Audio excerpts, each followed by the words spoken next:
जी नमस्कार साथियों, आप सभी लोगों का बहुत बहुत स्वागत है। आज के इस नए सेशन में हम सभी लोग पढ़ने वाले हैं बीएसएससी ऑफिस अटेंडेंट यानी कार्यालय परिचारी भर्ती परीक्षा के लिए अति महत्वपूर्ण जीके एंड जीएस प्रश्न को देखेंगे। तो चलिए चलते हैं आज का अपना पहला प्रश्न पे। तो आज का पहला प्रश्न है कि निम्नलिखित में से किसे भारत और पाकिस्तान के मध्य पंजाब और बंगाल के विभाजन का कार्य सौंपा गया था। तो आप लोग बताएंगे कि 1 नंबर का करेक्ट आंसर क्या होगा। तो इसका करेक्ट आंसर हो जाएगा सर सिरिल रेडक्लिफ यानी ऑप्शन नंबर 1 करेक्ट आंसर हो जाएगा। अब चलते हैं नेक्स्ट प्रश्न यानी 2 नंबर प्रश्न पे। तो 2 नंबर प्रश्न है कि भारतीय संविधान के निम्नलिखित में से किस भाग में अनुच्छेद 32 का उल्लेख है। तो आप लोग बताएंगे कि भारतीय संविधान के निम्नलिखित में से किस भाग में अनुच्छेद 32 का उल्लेख है। तो इसका करेक्ट आंसर हो जाएगा भाग 3 में यानी ऑप्शन नंबर 2 करेक्ट आंसर होगा। अब चलते हैं नेक्स्ट प्रश्न यानी 3 नंबर प्रश्न पे। तो 3 नंबर प्रश्न है कि निम्नलिखित में से कौन सा शहर लक्षद्वीप की राजधानी है। तो आप लोग बताएंगे कि निम्नलिखित में से कौन सा शहर लक्षद्वीप की राजधानी है। तो इसका करेक्ट आंसर हो जाएगा कवरवती यानी ऑप्शन नंबर 1 करेक्ट आंसर होगा। अब चलते हैं नेक्स्ट प्रश्न यानी 4 नंबर प्रश्न पे। तो 4 नंबर प्रश्न है कि घास को अध्ययन को क्या कहा जाता है। तो घास के अध्ययन को जो है कि एग्रोएस्ट्रोलॉजी कहा जाता है यानी ऑप्शन नंबर 2 करेक्ट आंसर हो जाएगा। अब चलते हैं नेक्स्ट प्रश्न यानी 5 नंबर प्रश्न पे। तो 5 नंबर प्रश्न है कि पुस्तक 2024 द इलेक्शन ना दैट सरप्राइज इंडिया के लेखक कौन है। तो आप लोग बताएंगे कि पुस्तक 2024 the election that surprise India के लेखक कौन है। तो इसका करेक्ट आंसर हो जाएगा राजदीप सरदेसाई यानी ऑप्शन नंबर 3 करेक्ट आंसर होगा। अब चलते हैं नेक्स्ट प्रश्न यानी 6 नंबर प्रश्न पे।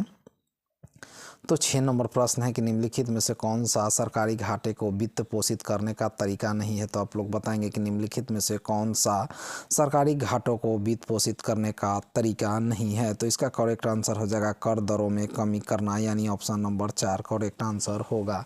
अब चलते हैं नेक्स्ट प्रश्न यानी 7 नंबर प्रश्न पे। तो 7 नंबर प्रश्न है कि न्यायिक पुनरावलोकन का प्रावधान किस देश के संविधान की देन है। तो आप लोग बताएंगे कि 7 नंबर का करेक्ट आंसर क्या होगा। तो इसका करेक्ट आंसर हो जाएगा संयुक्त राज्य अमेरिका यानी ऑप्शन नंबर 1 करेक्ट आंसर होगा। अब चलते हैं नेक्स्ट प्रश्न यानी 8 नंबर प्रश्न पे। तो 8 नंबर प्रश्न है कि गंगा का मैदान घग्गर और किन नदियों के बीच फैला हुआ है। तो आप लोग बताएंगे कि गंगा का मैदान घग्गर और किन नदियों के बीच फैला हुआ है। तो इसका करेक्ट आंसर हो जाएगा तीस्ता यानी ऑप्शन नंबर 2 करेक्ट आंसर होगा। अब चलते हैं नेक्स्ट प्रश्न यानी 9 नंबर प्रश्न पे। तो 9 नंबर प्रश्न है कि रात के समय यह सलाह दी जाती है कि पेड़ के नीचे ना सोए क्योंकि पेड़। तो आप लोग बताएंगे कि रात के समय यह सलाह दी जाती है कि पेड़ के नीचे ना सोए क्योंकि पेड़ जो है कि कार्बन डाइऑक्साइड को मुक्त करते हैं यानी ऑप्शन नंबर 3 करेक्ट आंसर होगा। अब चलते हैं नेक्स्ट प्रश्न यानी 10 नंबर प्रश्न पे।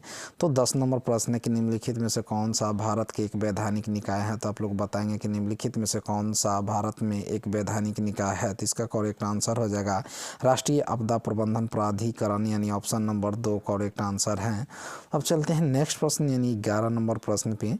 तो 11 नंबर प्रश्न है कि निम्नलिखित में से कौन भारतीय सशस्त्र बलों का सर्च कमांडर है। तो आप लोग बताएंगे कि निम्नलिखित में से कौन भारतीय सशस्त्र बलों का सर्च कमांडर है। तो इसका करेक्ट आंसर हो जाएगा राष्ट्रपति यानी ऑप्शन नंबर 2 करेक्ट आंसर होगा।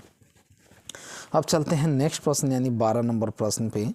तो 12 नंबर प्रश्न है कि क्रिप्स मिशन भारत कब भेजा गया था। तो आप लोग बताएंगे कि क्रिप्स मिशन भारत कब भेजा गया था। तो इसका करेक्ट आंसर हो जाएगा मार्च 1942 को यानी ऑप्शन नंबर 4 करेक्ट आंसर होगा। अब चलते हैं नेक्स्ट प्रश्न यानी 13 नंबर प्रश्न पे। तो 13 नंबर प्रश्न है कि को भारतीय स्वतंत्रता के प्रथम संग्राम के रूप में मनाया गया है। तो आप लोग बताएंगे कि को किस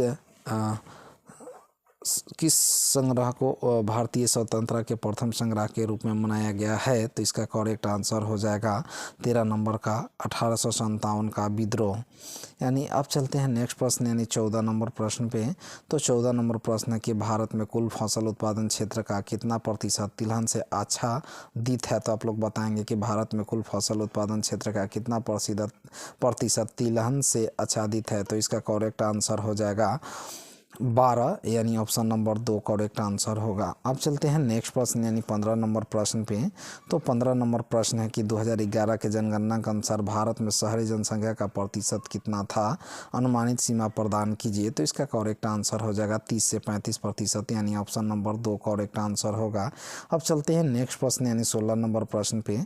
तो 16 नंबर प्रश्न है कि ईश्वरी प्रसाद को कथक किस घराने को प्रारंभ करने का श्रेय दिया जाता है? तो आप लोग बताएंगे कि इसका करेक्ट आंसर क्या होगा। तो इसका करेक्ट आंसर हो जाएगा लखनऊ, यानी ऑप्शन नंबर 4। अब चलते हैं नेक्स्ट प्रश्न यानी 17 नंबर प्रश्न पे। तो 17 नंबर प्रश्न है कि भारतनाट्यम नृत्य शैली निम्नलिखित में से किस राज्य से संबंधित है? तो आप लोग बताएंगे कि भारतनाट्यम नृत्य शैली निम्नलिखित में से किस राज्य से संबंधित है? तो इसका करेक्ट आंसर हो जाएगा तमिलनाडु, यानी ऑप्शन नंबर 2 करेक्ट आंसर होगा। अब चलते हैं नेक्स्ट प्रश्न यानी 18 नंबर प्रश्न पे। तो 18 नंबर प्रश्न है कि निम्नलिखित में से कौन सी जल निकासी प्रणाली बिहार की भूमि को जल प्रदान करती है? तो आप लोग बताएंगे कि निम्नलिखित में से कौन सी जल निकासी प्रणाली बिहार की भूमि को जल प्रदान करती है। तो इसका करेक्ट आंसर हो जाएगा घाघरा, यानी ऑप्शन नंबर 1 करेक्ट आंसर होगा। अब चलते हैं नेक्स्ट प्रश्न यानी 19 नंबर प्रश्न पे। तो 19 नंबर प्रश्न है कि प्रसिद्ध संतूर वादक पंडित शिव कुमार शर्मा को वर्ष 1986 में कौन सा पुरस्कार मिला था? तो आप लोग बताएंगे कि प्रसिद्ध संतूर वादक पंडित शिव कुमार शर्मा को वर्ष 1986 में कौन सा पुरस्कार मिला था? तो इसका करेक्ट आंसर हो जाएगा 2 नंबर, यानी संगीत नाटक अकादमी पुरस्कार, यानी ऑप्शन नंबर 2 करेक्ट आंसर होगा। अब चलते हैं नेक्स्ट प्रश्न यानी 20 नंबर प्रश्न पे। तो 20 नंबर प्रश्न है कि 68वें Akhil Bharatiya police duty meet का उद्घाटन किसने किया? तो आप लोग बताएंगे कि 68वें अखिल भारतीय ये पुलिस ड्यूटी मीट का उद्घाटन किसने किया? तो इसका करेक्ट आंसर हो जाएगा अलका तिवारी, यानी ऑप्शन नंबर 4 करेक्ट आंसर होगा। अब चलते हैं नेक्स्ट प्रश्न यानी 21 नंबर प्रश्न पे। 21 नंबर प्रश्न है कि पहला लोकपाल दिवस कब मनाया जाएगा? तो आप लोग बताएंगे कि पहला लोकपाल दिवस कब मनाया गया है? तो इसका करेक्ट आंसर हो जाएगा 16 जनवरी 2025 को, यानी ऑप्शन नंबर 3 करेक्ट आंसर होगा। अब चलते हैं नेक्स्ट प्रश्न यानी 22 नंबर प्रश्न पे। तो 22 नंबर प्रश्न है कि निम्नलिखित में से कौन आँख का लेंस है? तो आप लोग बताएंगे कि निम्नलिखित में से कौन आँख का लेंस है? तो इसका करेक्ट आंसर हो जाएगा द्विउतल, यानी ऑप्शन नंबर 3 करेक्ट आंसर होगा। अब चलते हैं नेक्स्ट प्रश्न यानी 23 नंबर प्रश्न पे। तो 23 नंबर प्रश्न है कि आनुवांशिकी के जनक कौन है? तो आप लोग बताएंगे कि आनुवांशिकी के जनक कौन है? तो इसका करेक्ट आंसर हो जाएगा 23 नंबर का ग्रेगर मेडल, यानी ऑप्शन नंबर 1 करेक्ट आंसर होगा। अब चलते हैं नेक्स्ट प्रश्न यानी 24 नंबर प्रश्न पे। तो 24 नंबर प्रश्न है कि शरीर का वह कौन सा है जिस पर कोरोना वायरस सबसे अधिक प्रभाव डालता है? तो आप लोग बताएंगे कि शरीर का वह कौन सा अंग है जिस पर कोरोना वायरस सबसे अधिक प्रभाव डालता है? तो इसका करेक्ट आंसर हो जाएगा ऑप्शन नंबर 4 यानी फेफड़ा पर। अब चलते हैं नेक्स्ट प्रश्न यानी 25 नंबर प्रश्न पे। तो 25 नंबर प्रश्न है कि मस्तिष्क का कौन सा भाग श्वसन के लिए उत्तरदायी है? तो आप लोग बताएंगे कि मस्तिष्क का कौन सा भाग श्वसन के लिए उत्तरदायी है? तो इसका करेक्ट आंसर हो जाएगा मेडुला ऑब्लोंगेटा, यानी ऑप्शन नंबर 3 करेक्ट आंसर होगा। अब चलते हैं नेक्स्ट प्रश्न यानी 26 नंबर प्रश्न पे। तो 26 नंबर प्रश्न है कि निम्नलिखित में से किस में ऑक्सीजन युक्त रक्त होता है? तो आप लोग बताएंगे कि निम्नलिखित में से किस में ऑक्सीजन युक्त रक्त होता है? तो इसका करेक्ट आंसर हो जाएगा फुफ्फुस सिरियाए में, यानी ऑप्शन नंबर 2 करेक्ट आंसर होगा। अब चलते हैं नेक्स्ट प्रश्न यानी 27 नंबर प्रश्न पे। 27 नंबर प्रश्न है कि निम्नलिखित में से कौन सा उर्वरक नाइट्रोजन का स्रोत है? तो आप लोग बताएंगे कि निम्नलिखित में से कौन सा उर्वरक नाइट्रोजन का स्रोत है? तो इसका करेक्ट आंसर हो जाएगा यूरिया, यानी ऑप्शन नंबर 4 करेक्ट आंसर होगा। अब चलते हैं नेक्स्ट प्रश्न यानी 28 नंबर प्रश्न पे। तो 28 नंबर प्रश्न है कि निम्नलिखित में से कौन सा पेंट में समानता प्रति स्कैनिंग कारक के रूप में प्रयोग किया जाता है? तो आप लोग बताएंगे कि 28 नंबर का करेक्ट आंसर क्या होगा? तो इसका करेक्ट आंसर हो जाएगा पॉलीहाइड्रोक्सीफिनोल, यानी ऑप्शन नंबर 4 करेक्ट आंसर होगा। अब चलते हैं नेक्स्ट प्रश्न यानी 29 नंबर प्रश्न पे। 29 नंबर प्रश्न है कि दो भिन्न प्रकार के पदार्थों के कणों का आपस में मिल जाना क्या कहलाता है? तो आप लोग बताएंगे कि दो प्रकार के पदार्थों के कणों का आपस में मिल जाना क्या कहलाता है? तो इसका करेक्ट आंसर हो जाएगा विसरण, यानी ऑप्शन नंबर 3 करेक्ट आंसर होगा। अब चलते हैं नेक्स्ट प्रश्न यानी 30 नंबर प्रश्न पे। 30 नंबर प्रश्न है कि निम्नलिखित में से कौन सा सॉल का उदाहरण है? तो आप लोग बताएंगे कि निम्नलिखित में से कौन सा सॉल का उदाहरण है? तो इसका करेक्ट आंसर होगा मिल्क ऑफ मैग्नीशिया, यानी ऑप्शन नंबर 1 करेक्ट आंसर होगा। अब चलते हैं नेक्स्ट प्रश्न यानी 31 नंबर प्रश्न पे। तो 31 नंबर प्रश्न है कि प्रकाश का वर्ष उपयोग के मापन के लिए किया जाता है? तो आप लोग बताएंगे कि प्रकाश का वर्ष का उपयोग किस मापन के लिए किया जाता है? तो इसका करेक्ट आंसर हो जाएगा दूरी के लिए, यानी ऑप्शन नंबर 4 करेक्ट आंसर होगा। अब चलते हैं नेक्स्ट प्रश्न यानी 32 नंबर प्रश्न पे।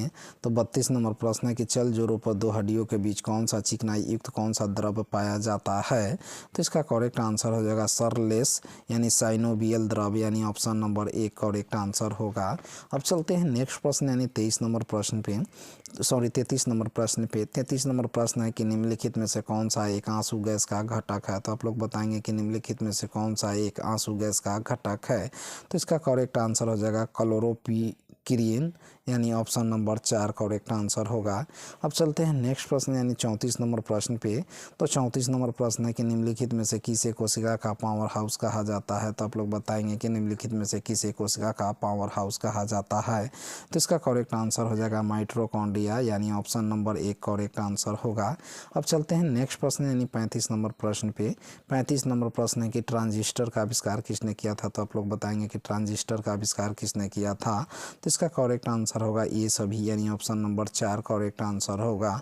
अब चलते हैं नेक्स्ट प्रश्न यानी 36 नंबर प्रश्न पे। तो 36 नंबर प्रश्न है कि अवधारण में धनात्मक और ऋणात्मक चिन्ह इंगित करते हैं कि प्रतिबिंब है। तो आप लोग बताएंगे कि अवधारण में धनात्मक और ऋणात्मक चिन्ह इंगित करते हैं कि प्रतिबिंब है। तो इसका करेक्ट आंसर हो जाएगा क्रमशः आभासी और वास्तविक, यानी ऑप्शन नंबर 3 करेक्ट आंसर होगा। अब चलते हैं नेक्स्ट प्रश्न यानी 37 नंबर प्रश्न पे। 37 नंबर प्रश्न है कि क्रमशः किसी पिंड के द्रव्यमान और भार का ऐसा ही मात्रक क्या है। तो आप लोग बताएंगे कि किसी पिंड के द्रव्यमान और भार का ऐसा ही मात्रक है क्या है। तो इसका करेक्ट आंसर हो जाएगा ऑप्शन नंबर 1। अब चलते हैं नेक्स्ट प्रश्न यानी 38 नंबर प्रश्न पे।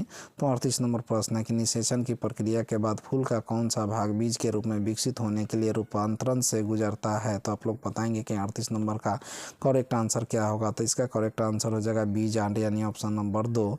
अब चलते हैं नेक्स्ट प्रश्न यानी 39 नंबर प्रश्न पे। तो 39 नंबर प्रश्न है कि निम्नलिखित में से कौन सी धातु खुले में रखने पर आग पकड़ लेती है। तो आप लोग बताएंगे कि निम्नलिखित में से कौन सी धातु खुले में रखने पर आग पकड़ लेती है। तो इसका करेक्ट आंसर होगा सोडियम, यानी ऑप्शन नंबर 2 करेक्ट आंसर होगा।